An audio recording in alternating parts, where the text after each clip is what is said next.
Running a business comes with a lot of what-ifs. But luckily, there's a simple answer to them. Shopify. It's the commerce platform behind millions of businesses, including Thrive Cosmetics and Momofuku, and it'll help you with everything you need. From website design and marketing to boosting sales and expanding operations, Shopify can get the job done and make your dream a reality. Turn those what-ifs into... Sign up for your $1 per month trial at shopify.com/special offer. Saturday presents, in the red corner, the undisputed, undefeated Weed Whacker Guy.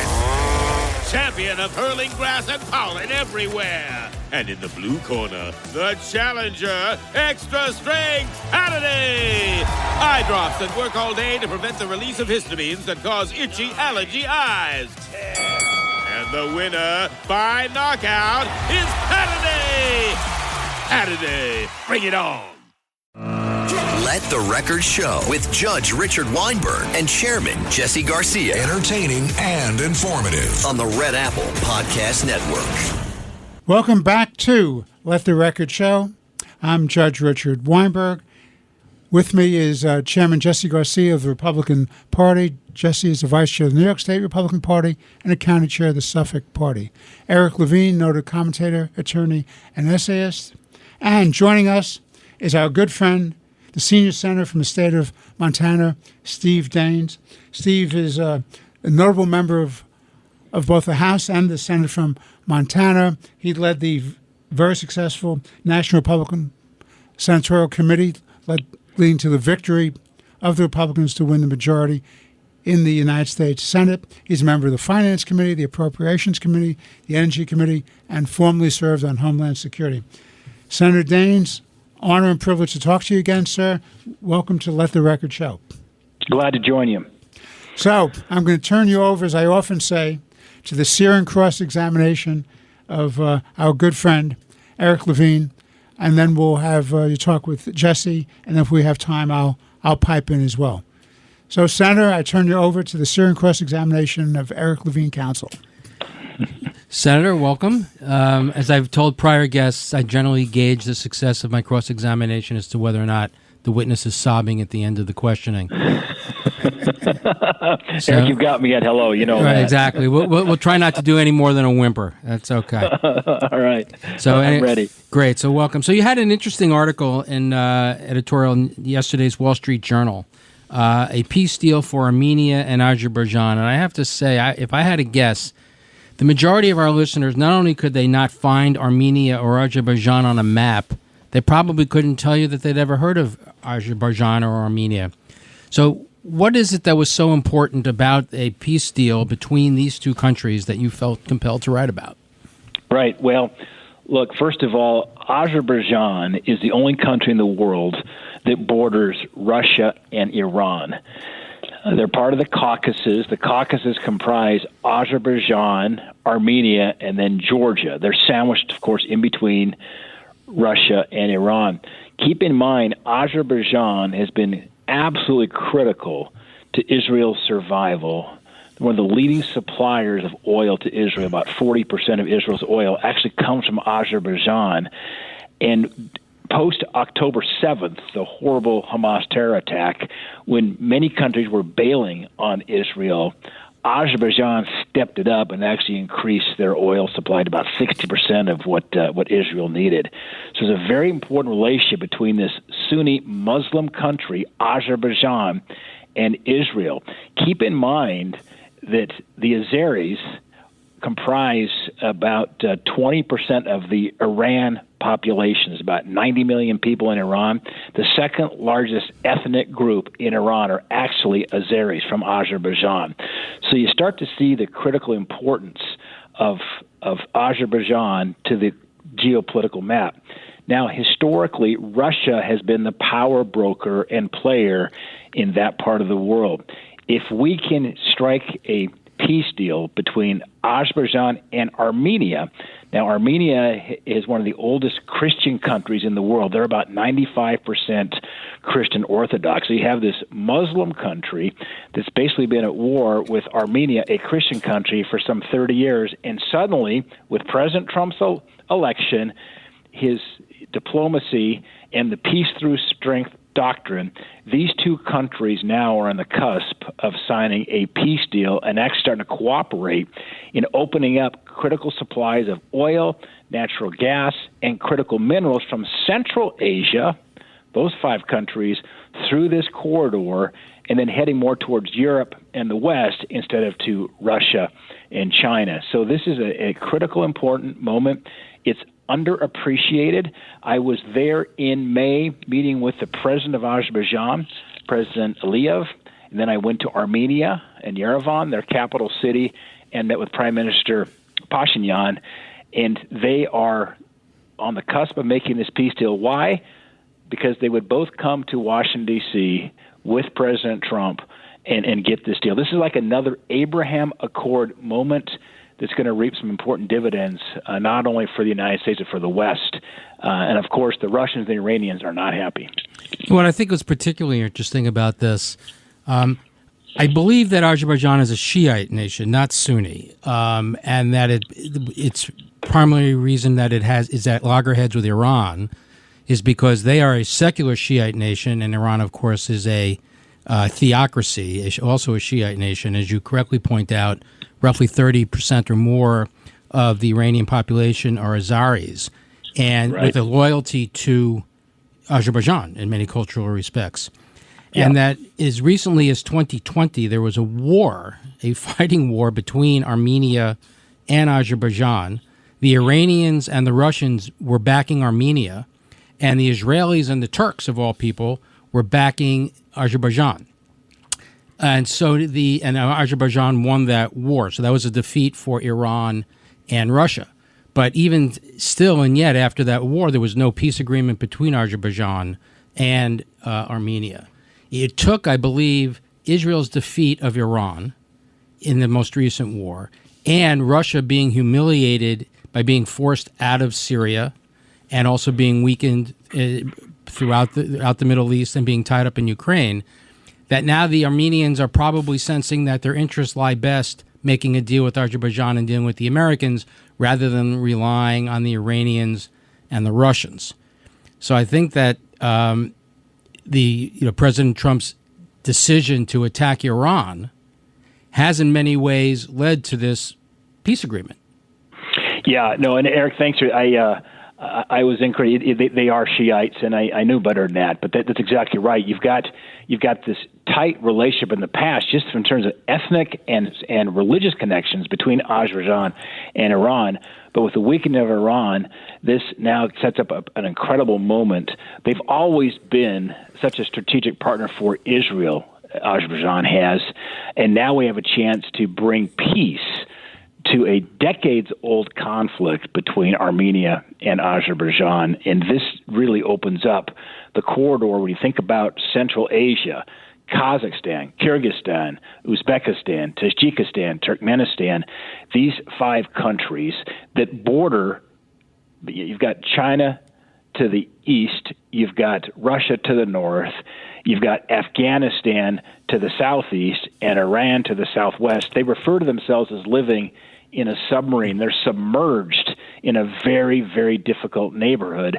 As Brzezinski once said, Central Asia is the wine bottle, but the Caucasus, and specifically Azerbaijan, is the cork. This will uncork that very important wine bottle to the flow of oil and gas and critical minerals. Keep in mind, in Kazakhstan, the number one taxpayer to the country of Kazakhstan is actually Chevron. So they're rich in natural resources, and it's in our best interest, Israel's best interest, the world and the Western world, to start getting that flow of trade moving back in our direction instead of being under the thumb of both the Russians and the Chinese. Yeah, people often wonder, I think that's 100% right, but people often wonder how the Israelis had such incredibly great intelligence of what was going on in Iran. I would suggest that their close relationship with Azerbaijan certainly was certainly very helpful for the Israelis. You know, a lot of people don't realize Azerbaijan has full diplomatic relationships with the Jewish state of Israel, and since they are at loggerheads and view Iran as an enemy, I think it's highly likely that much of Israel's intelligence regarding Iran flows through Azerbaijan to the Israelis. I don't know. Well, just Eric, sure. We think about the sheer numbers. Of course, the number one ethnic group in Iran is Persian, but number two is they're Azeris. About 20 million Azeris living in Iran. You can imagine there's some pretty strong personal ties, and of course, the best intelligence in the world is always human intelligence, human to human, and consequently, you start seeing why the Israel-Azerbaijan relationship is so important. So I want to shift gears for just 1 second. I guess one of the most recent developments, a terrible development in my view, is the French, the British, and the Canadian decision to recognize the state of Palestine, something that's never existed before.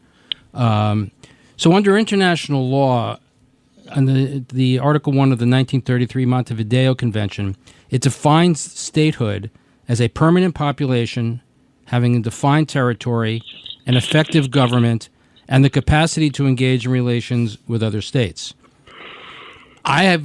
Maybe you have seen it, but I have not seen any quote-unquote permanent population, any defined territory, certainly absolutely no effective government with the capacity to engage in relations with other states amongst the Palestinians ever since 1948 partition. But certainly today, no such group exists, no such state exists, no such boundary exists. So what exactly are these people recognizing other than rewarding terrorism? They're delusional.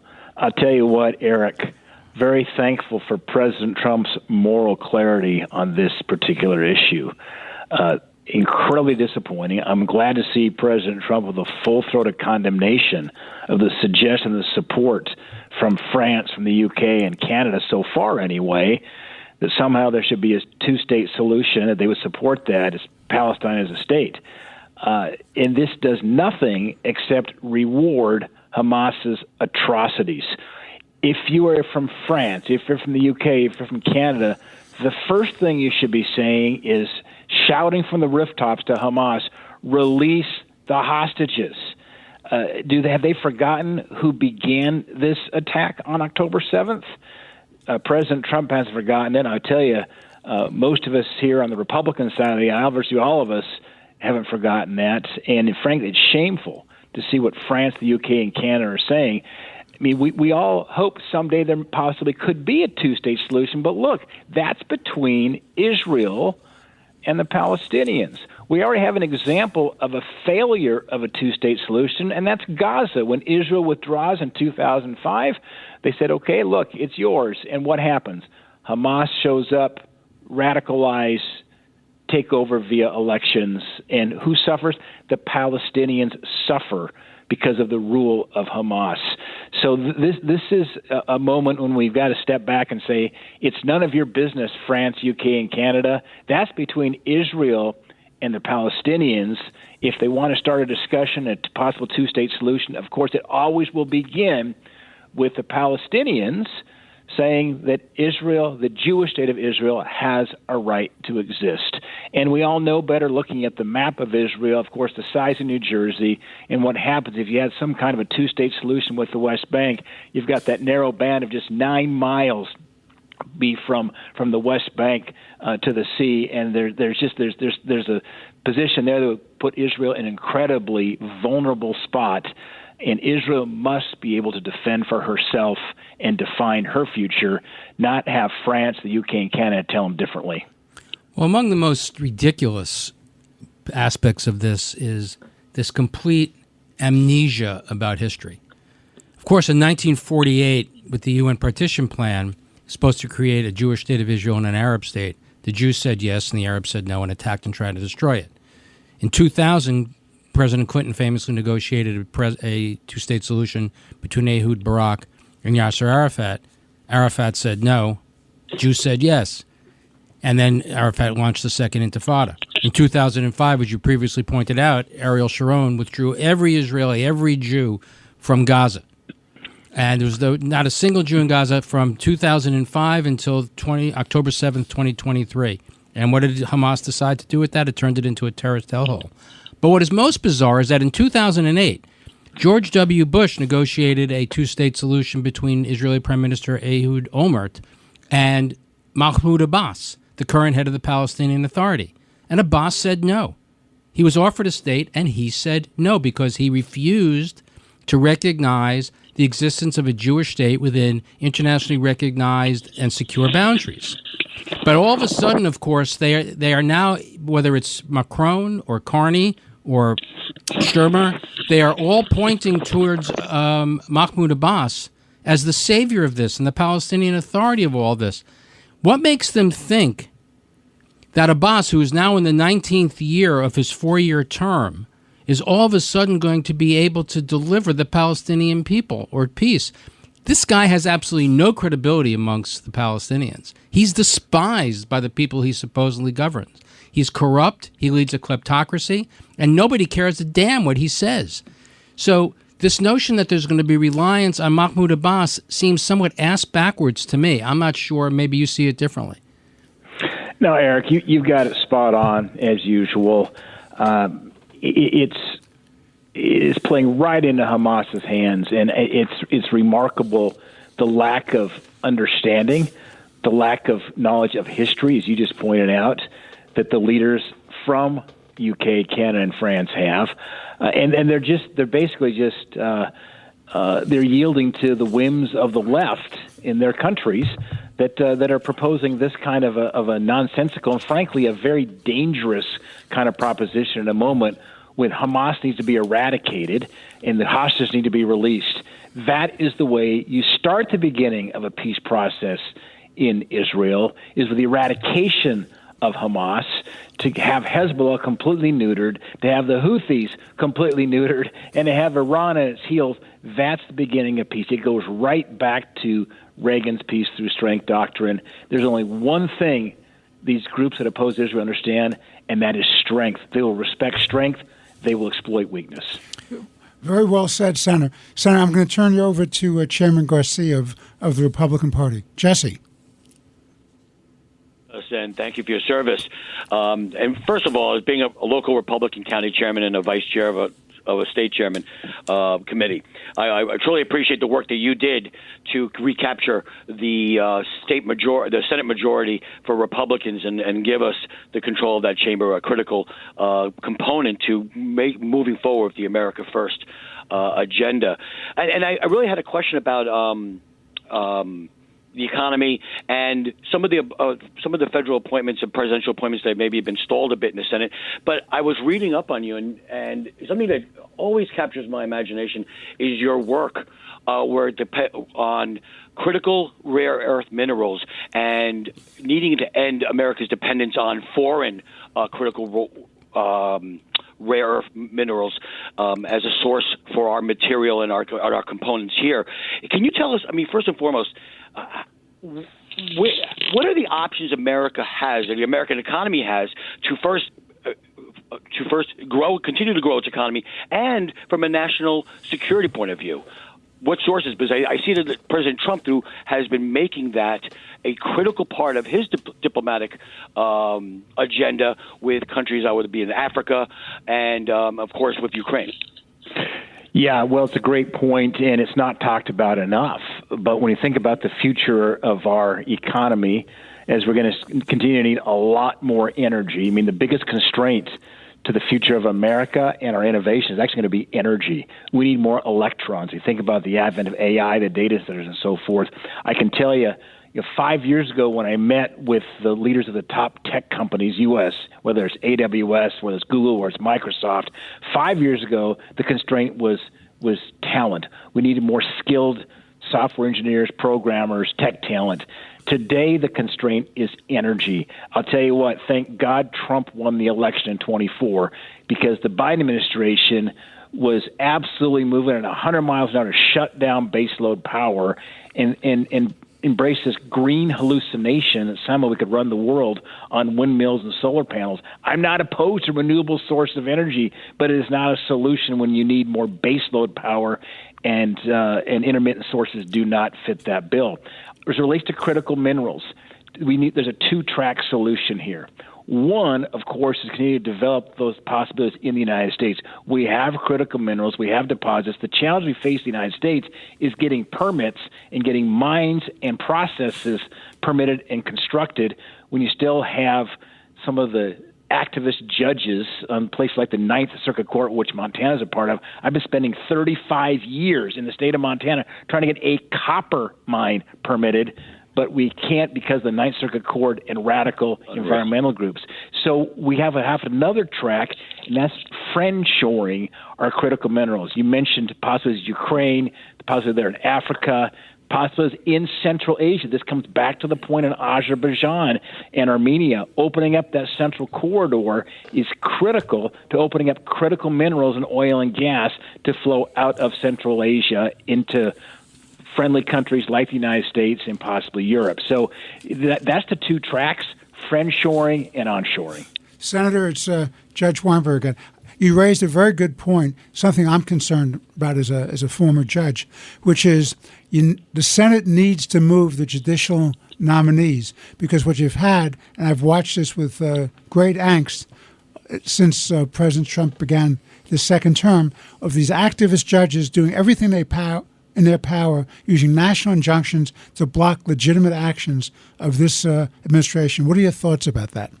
Well, a couple things. There's legislation that would help in that regard in terms of proportionality of finding some federal district judge to issue an injunction to stop an executive action that has profound national security implications. And of course, the Supreme Court brushed back a bunch of that here just recently. But let's talk about playing the longer game here. That is, we need to get better judges on the bench, those who are originalists as it relates to the Constitution.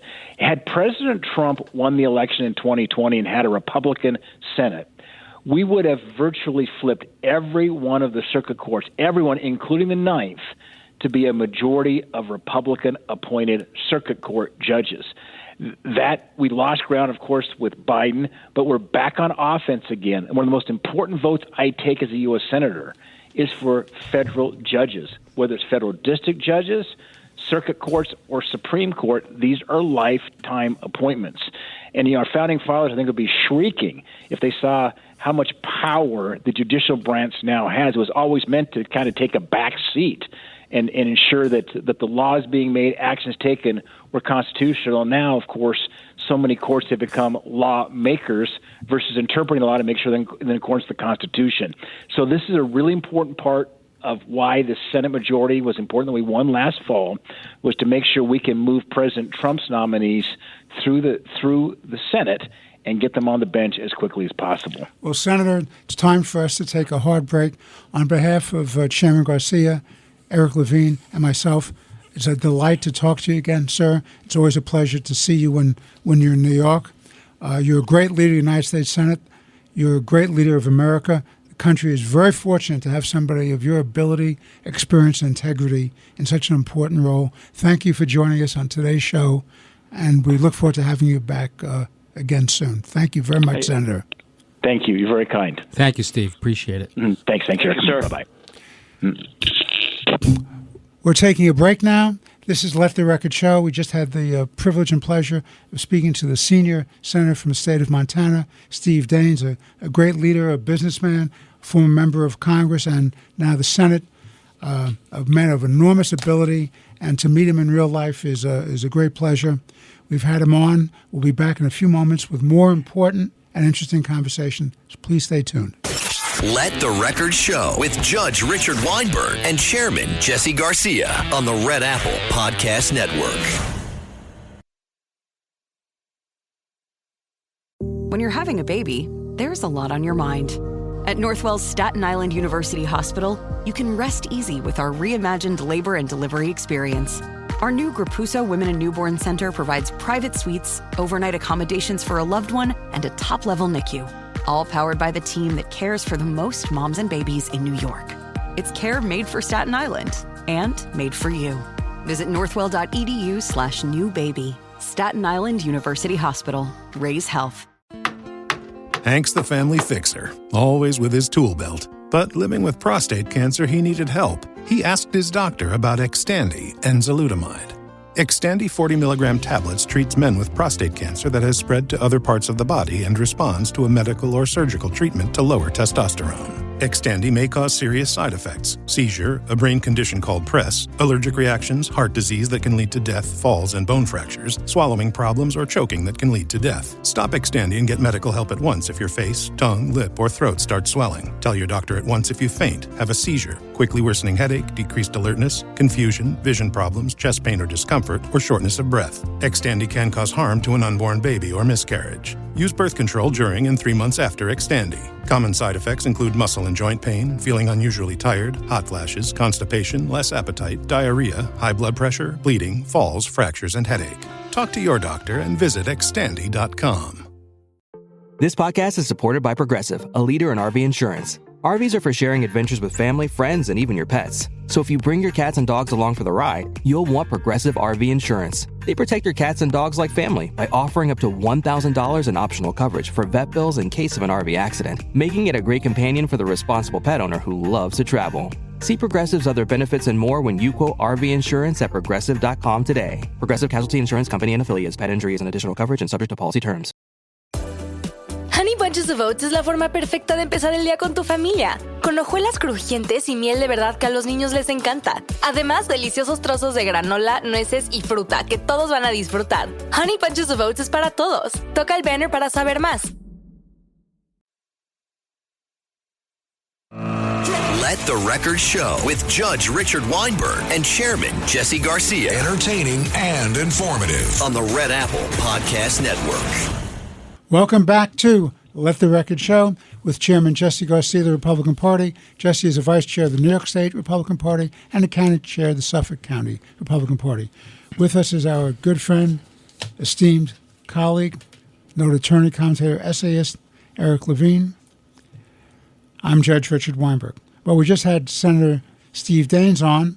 We were talking about international factors and the subject of what's going on across the globe and the importance of an independent and strong Israel came into discussion. I want to raise this issue with both Eric and Jesse, which is all the disinformation, all the blood libels against the state of Israel. They're accused by both the extreme left and the extreme right of engaging in a genocide. They're claiming a forced effort at starving the people in Gaza. So let me just begin this discussion. I'll turn it over to Eric, then to Jesse. I raised this question with Alan Dershowitz the other night on Katz and Cosby. And I said, let's do a refresher on history. Has there ever been a war where a civilian population was fed, given water, was given electricity, was given medicine, was given hospital care, a population whose leadership had started a war and was beaten back? Did that ever happen when the United States went after the Japanese at Hiroshima and Nagasaki? Did that happen when you had the firebombing of Dresden by the Allies?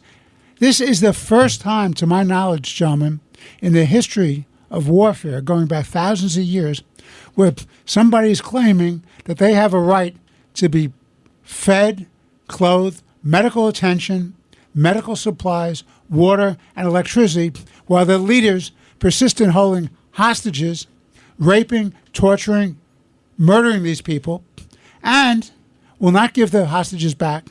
They had a ceasefire. They want a ceasefire? Swell. You had one October 6th. Hamas has to get out of Gaza. It has to give up its arms. It has no legitimate right to be there. And the audacity of the media and political commentators and politicians to say that somehow Israel is engaged in a genocide is just reprehensible. Eric. Yeah, well, it really is quite disgusting, to say the least. You're 100% right. This is unprecedented, but what is completely consistent with anything having to do with Israel is there's one set of rules for the entire world, and there's a different set of rules for the Jews. Because you're 100% right. As the Allies were marching from Normandy to Berlin, they weren't stopping to feed the Germans. They were firebombing Dresden. They weren't airlifting in food. They weren't airlifting out children to give them medical care. They were there to win the war. This is unprecedented. Israel is actually trying to save lives. So And what you have also is thousands of pounds of food sitting on trucks waiting for distribution, which Hamas frustrates. Israel is trying to deliver the food.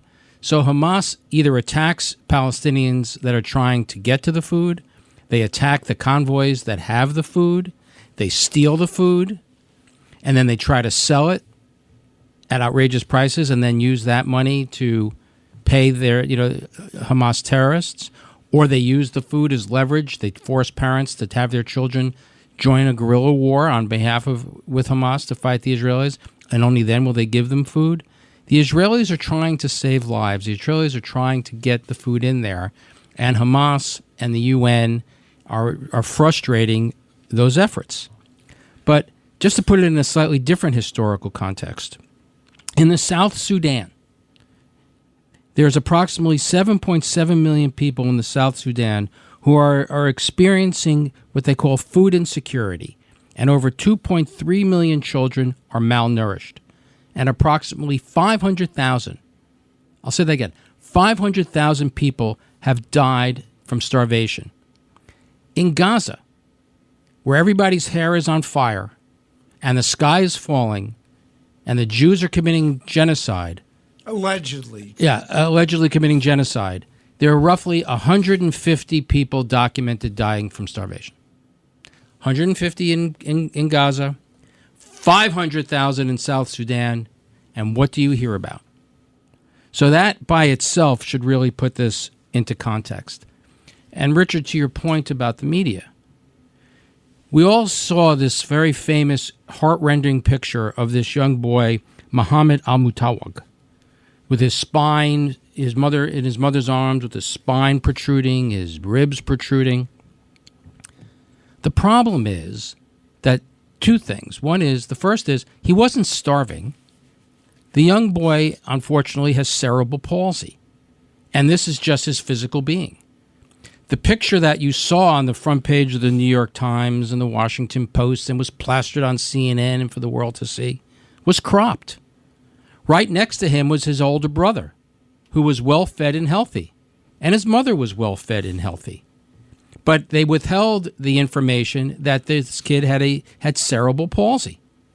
Now, the New York Times ran somewhat of a retraction where they say, quote, "We have since learned new information, including from the hospital that treated him and his medical records, and have updated our story to add context about his pre-existing health problems."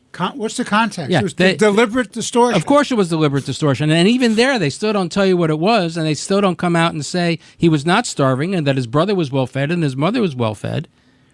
So this is all, it's just an outrage. And then apparently not so much on the New York Times or on CNN, but across social media, there was a picture of a young boy, Osama al-Rakbab, who had cystic fibrosis.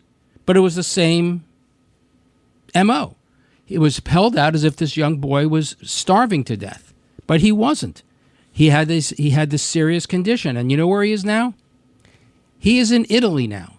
The Israelis helicoptered him out of Gaza so that he could get medical treatment in Italy. Now you compare that, how they treated this young boy, to Hamas, who cut off babies' heads, put them in ovens, raped women, took fetuses out of their bellies and murdered the babies in front of their mothers, went to a music concert and just started willy-nilly shooting down hundreds of young people who were at a peace concert.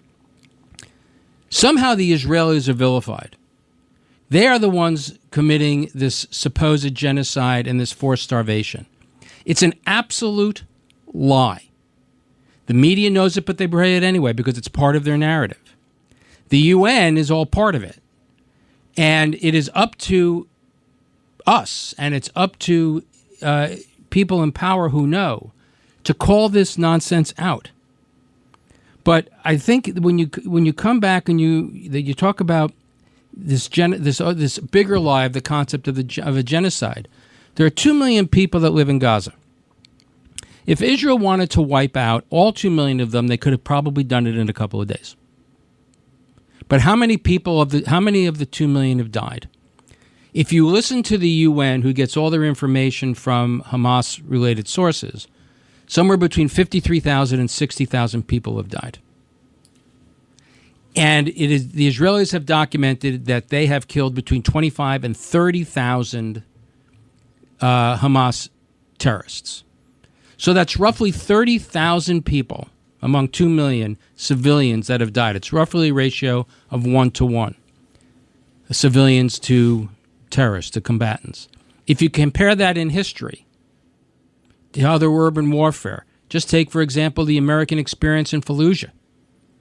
Our ratio of civilians to combatants was 3 to 1, 2.5 to 3 to 1.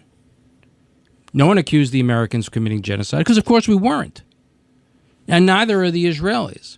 But once again, there's one rule for the entire world and a second rule for everybody else.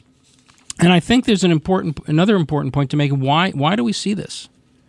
So if we come back to our prior discussion with Senator Daines and why France and England and the UK, England and Canada would recognize a Palestinian state, keep these facts in mind.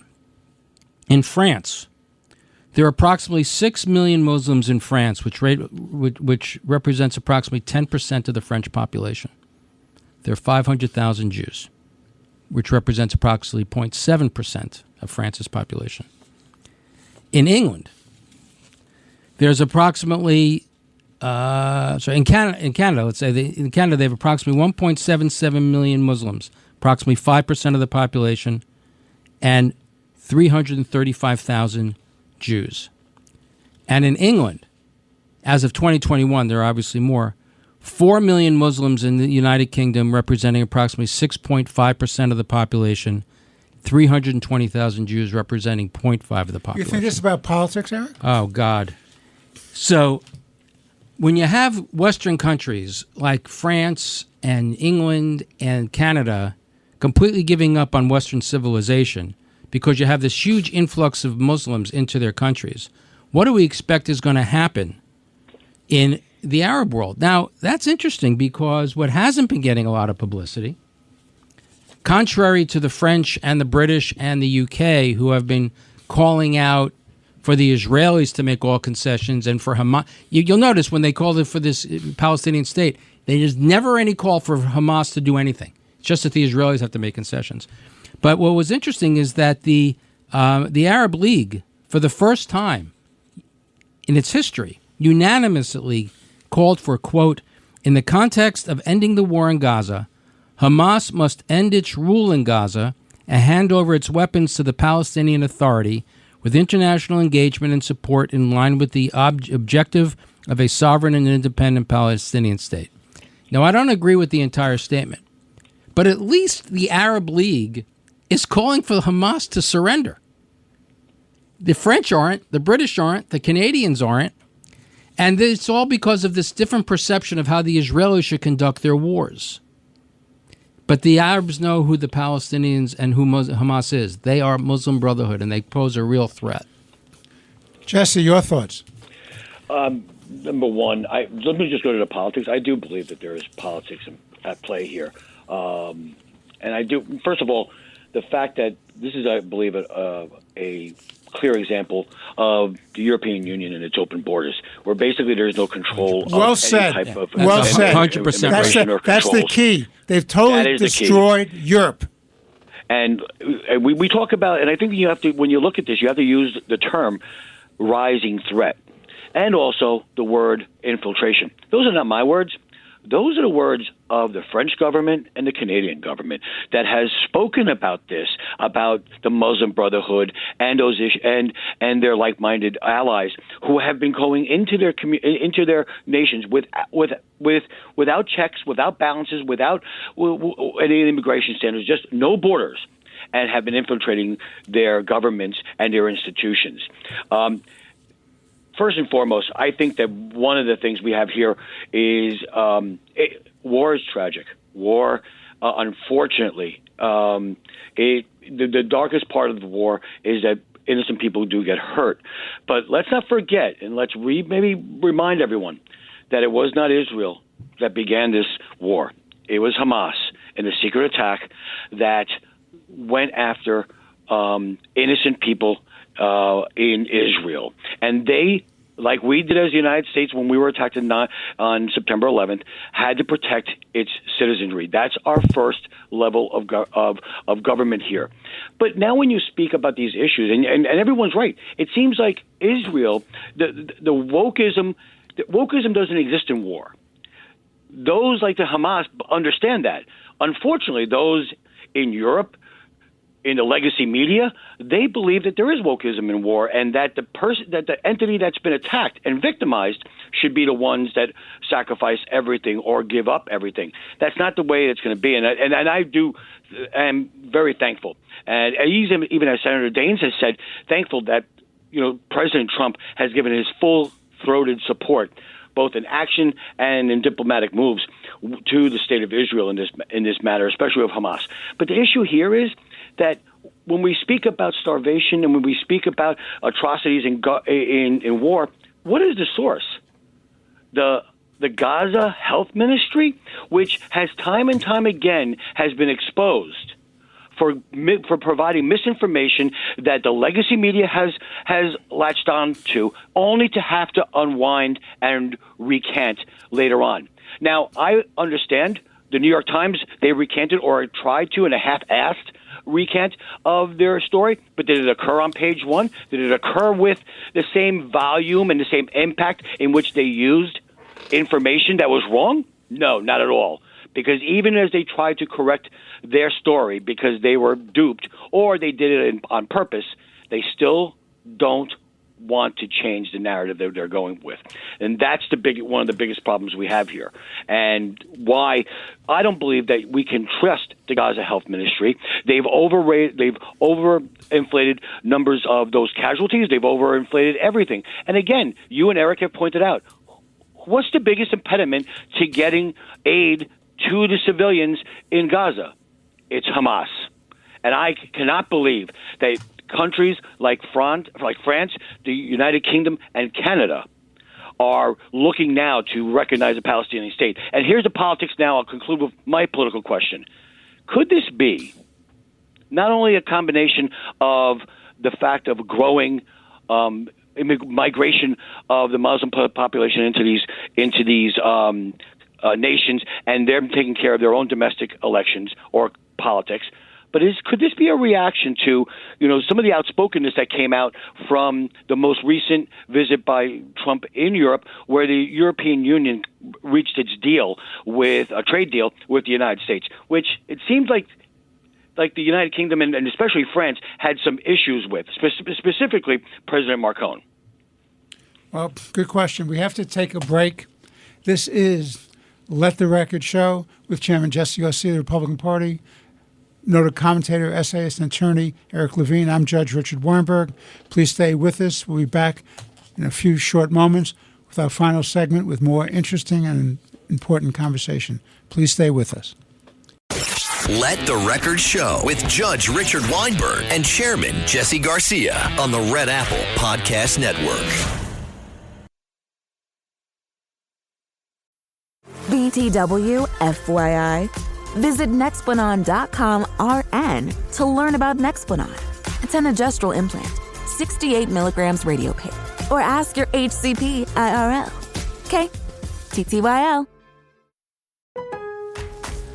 Lowe's knows that more projects mean more tools. For a limited time, new and existing MyLowe's Rewards credit card members can get 12-month special financing on purchases of $299 or more, in-store and online. Don't wait to get the things you need. Get special financing today. Lowe's. We help. You save. Now through August 27th, choose 12-month special financing on purchases of $299 or more. Offer subject to credit approval and cannot be combined. Minimum monthly payments required. See store at Lowe's.com for details.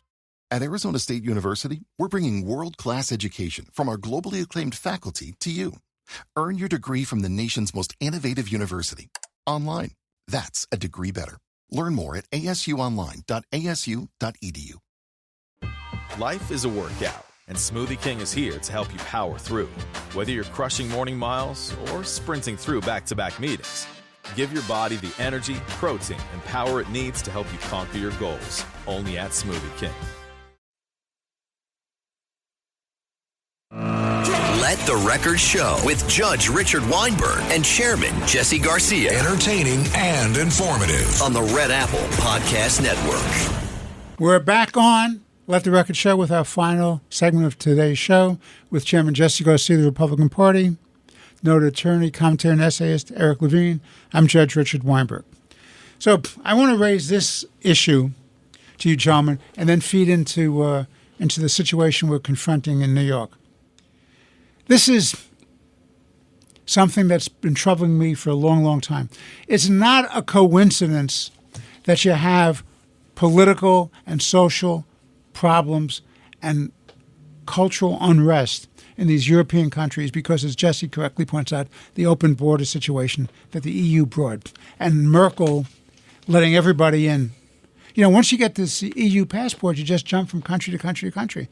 And you look, millions of people come in, and they don't want to adopt and become part of the larger culture. They want to have their own parochial, provincial, cultural, religious, political ideas, and they want to impose on everybody else. It's a premise, a thesis, an ideology of domination. Now, where does this come from? In the 1920s, there was a movement started called the Muslim Brotherhood. And as we've said on this show a number of times, this Muslim Brotherhood is a threat to Western civilization. It's a Nazi ideology. Exactly. But listen to this, and it's very, very important. It's not that they just come to these countries and say, okay, we'll take advantage of the freedoms and the liberties that Western civilization gives. They come over with a specific plan, an agenda to infiltrate and to destroy Western civilization, our values, our liberties, our freedoms, our independence, because of their political agenda and because of their hegemonic Islamist fundamentalist agenda. This is very serious business, and this has to be addressed, because otherwise we're going to lose because of a demographic clock, because of the way populations grow, who's having children and who's not having children, and what kind of numbers they're having. It's a big issue. Now, to me, this is a segue into a problem we're about to have in the city of New York. It's already raising its ugly head. You have a candidate named Mamdani. Now, he is a Muslim. Now, there are many fine Muslim people, as President Bush the Younger would say. That's fine. I have no problem with reasonable people who have tolerance for other people's points of view, who happen to be Muslim or Catholic or Protestant or Hindu or Buddhist. Makes no difference to me. But I do have a problem with people who have hegemonic views and who do not have a moral compass. So let's take Mr. Mamdani. This is a gentleman who has said over and over again, and you look at the historical record, and this is not me making this up, it's all there. It's him in his statements, it's him on tape, on interviews. He believes in the Intifada. The Intifada is not peaceful demonstrations. It is a call for violence against opponents of your agenda, and that's what they want. It is permanent and perpetual jihad against Western civilization and anybody who stands in their way. And by the way, it's not just Jews. You look at what they're doing in Africa and in the Middle East. What do? They kill, they torture, they rape Christians. They do the same thing to the Druze and to other religions throughout there, because they are not their view of what someone should be, which is an Islamist. Now, Mamdani, he won't condemn it.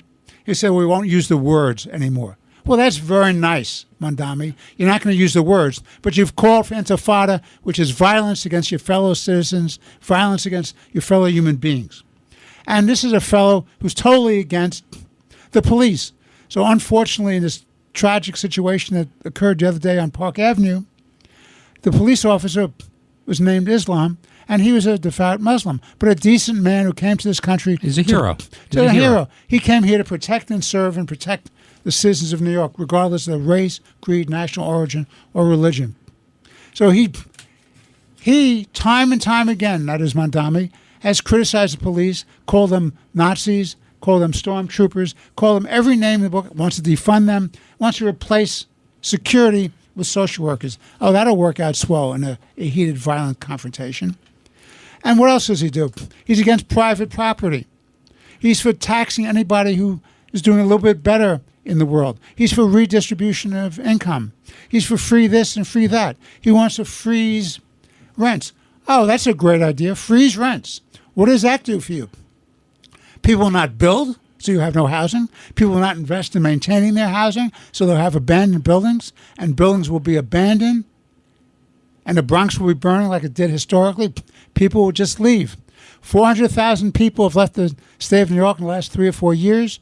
Almost 2 million in the last 10 or 12 years.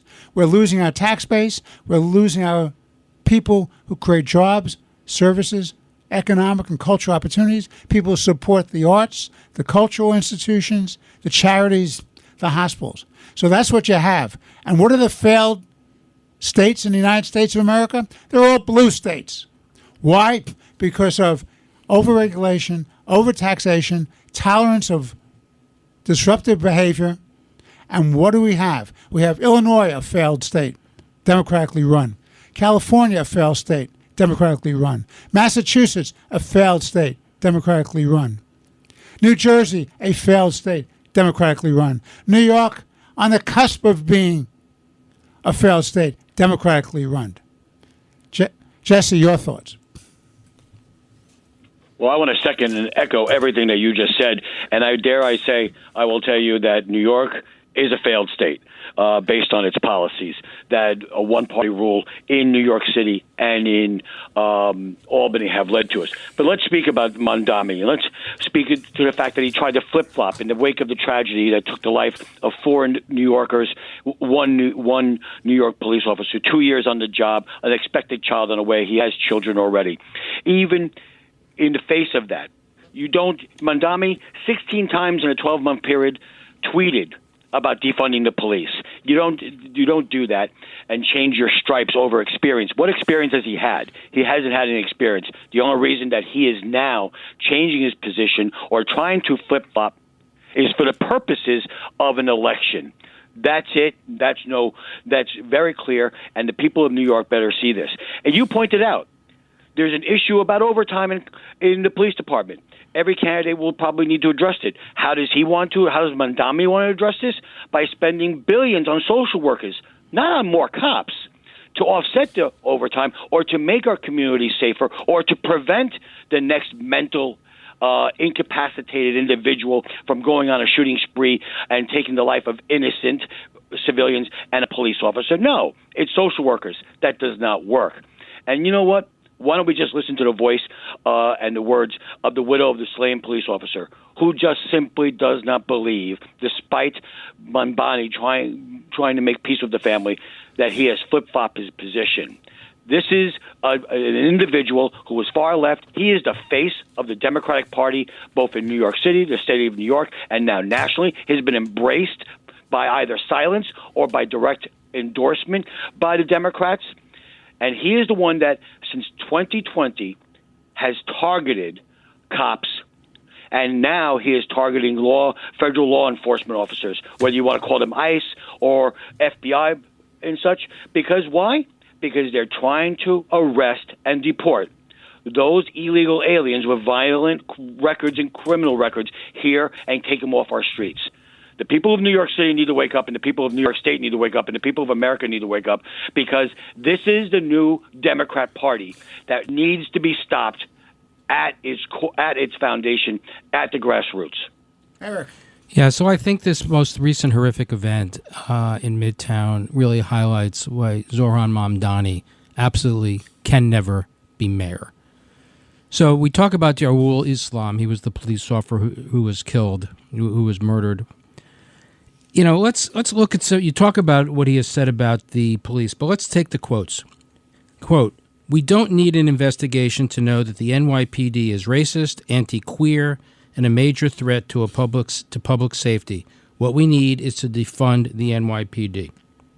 Well, he calls out at his press conference as he comes flying home from his honeymoon to commend the first responders. Yet the unit of police that were dispatched first is the exact group that goes to stop active shooting. And that group is one of those that Mamdani has called for doing away with immediately. He talks about the cops are anti-queer. Well, hold on now. First of all, I don't think there's any truth to that. But if he's so concerned about the queer community, why is he supporting Hamas?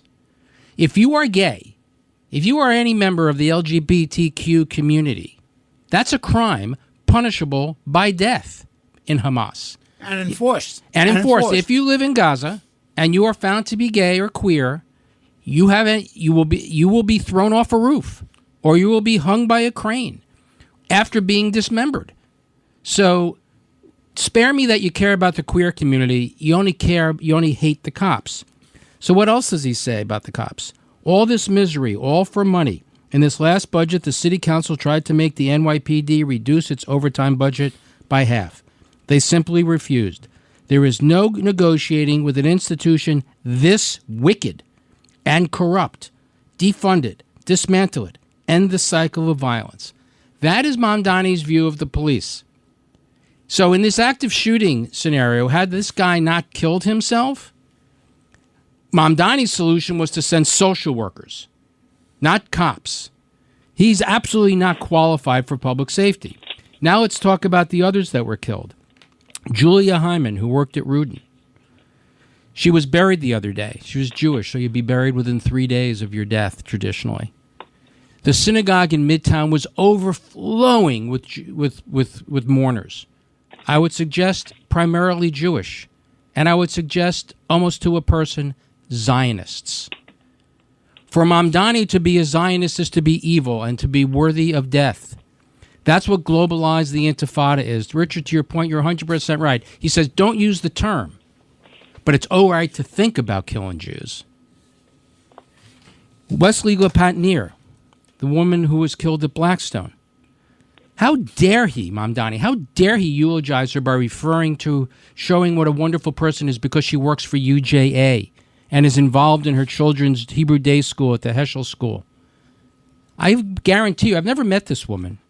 May her name be a blessing, memory be a blessing. But I guarantee you, she was a Zionist. God bless her. And for that reason alone, in Mamdani's view, she's worthy of death. She's a criminal. She's evil.